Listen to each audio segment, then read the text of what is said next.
que aí, se a gente fizer uma ponte, aí eu vou aqui para esse lado aqui, tá? Não tem médico aqui, ou tem médico aqui. A Mariana, você tinha que ficar do lado de cá. Você, na divisão, não tá legal. Você tinha que estar desse lado aqui, que era o lado dos médicos e dos... Mas, enfim, já que você está aqui, vamos falar como é que a tecnologia entra nessa parada? Porque, vamos voltar lá no Harari. Ele diz assim, que com a inteligência artificial, nós vamos ser capazes de identificar, por exemplo, com muito tempo de antecedência, se alguma doença surgirá. Então, aqui nós estamos falando sobre você recriar órgãos e etc. Como é que entra esse processo de identificação para que a gente consiga cruzar todo esse processo e garantir 100% de eficácia em um tratamento, ou o máximo disso, para evitar a necessidade de um transplante ou de uma reconstrução, como a doutora Maiana estava... A criação, né, de um desenvolvimento de um novo órgão, como a doutora Maiana citou aqui. Eu tenho dois chapéus nessa discussão, porque eu sou médica intensivista, atuante, e eu atuo com tecnologia lá dentro da IBM, vendo os impactos... Então tá bom, você pode ficar desse lado, tá tudo bem, não tem problema. Os impactos é o meu toque que estava aqui gritando, mas tudo bem, não tem Perfeitamente. Então, o que eu acho que acontece é que, hoje em dia, a gente tem um modelo de saúde em que a gente tem recursos praticamente ilimitados para prolongar a vida e não o tempo que as pessoas passam saudáveis. Ou seja, a gente prolonga os anos de vida, mas não prolonga os anos que a pessoa fica saudável.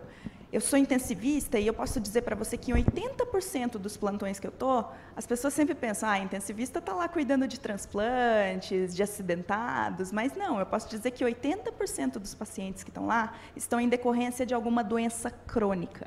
Isso, diabetes, hipertensão, os distúrbios do colesterol, a progressão de um câncer, que são os principais fatores de risco para, por exemplo, infartos, AVCs e complicações do câncer, né? Bom, e todo o nosso modelo, ele é baseado em quê? Na gente ir nas consequências das doenças ao invés de antes delas acontecerem. E sempre foi isso na história da medicina, essa abordagem sempre reativa e episódica, só depois que as coisas aconteceram. Só que a gente começa a chegar num momento, que foi também o que me levou para explorar esse caminho da tecnologia, um momento único na história da humanidade.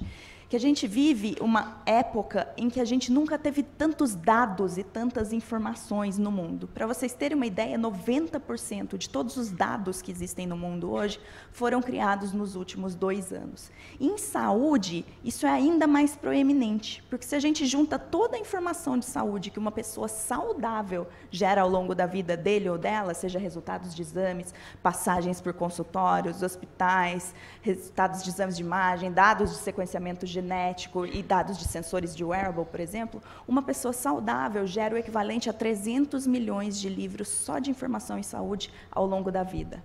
Para você ter uma ideia da magnitude disso, se você empilha essa informação e coloca dentro de tablets, isso é 1/3 da distância da Terra até a Lua. Uma pessoa. E aqui eu começo a entrar na sua pergunta. Onde que a inteligência artificial e a tecnologia entram nisso, né? Que legal, a gente finalmente tem esse combustível para tentar encontrar insights, porque nessa informação toda que eu falei para você, sabe quanto que a gente consegue analisar disso tudo hoje em dia? Quanto? 0,5%. Agora, imagina o tanto de insights valiosos que a gente não está perdendo, né? Insights que permitiriam que a gente reduzisse custos do sistema de saúde, melhorasse a qualidade de vida das pessoas, descobrisse cura de doenças e, quem sabe, até, de repente, a chave para a imortalidade. Nós estamos falando basicamente do uso da tecnologia como um agente de prevenção aqui. É isso.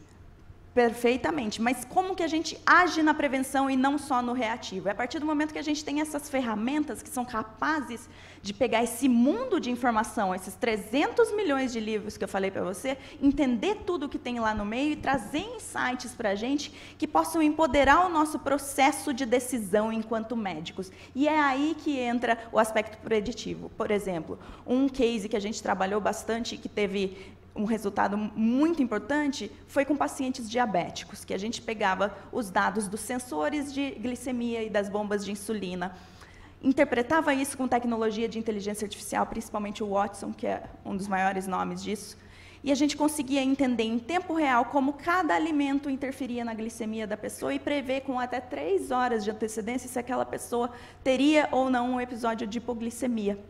E isso mandava mensagens direto para o smartphone dessa pessoa com medidas que ela poderia tomar para evitar. Isso reduziu de sobremaneira as procuras por pronto-socorro por esse tipo de motivo. Uma outra coisa que a gente consegue fazer já é no sequenciamento genético, porque a gente sabe que o sequenciamento genético ele gera uma quantidade de informações absurdas, e apesar do custo disso ter caído, a gente ainda tem o desafio de interpretar isso tudo, saber o que tem de relevante e não relevante lá dentro. Com soluções de inteligência artificial, a gente consegue, por exemplo, ler o sequenciamento genético de uma pessoa inteira, ranquear as mutações de acordo com a frequência e a relevância e cruzar isso com tratamentos que seriam mais específicos ou até medidas que possam evitar que a pessoa fique doente. Então, o meu ponto aqui é, a tecnologia, ela chega para tirar a gente desse modelo atual que a gente tem, que é de tratar a doença, para promover a saúde. Isso por meio de insights que a gente não consegue enxergar hoje em dia, porque tem tanta informação necessária para criar planos terapêuticos que o nosso cérebro já não dá conta. Então, para mim, o futuro que começa agora, ele vem da simbiose entre homens e sistemas e ferramentas que permitam a gente tomar decisões melhores e cada vez mais personalizadas e proativas.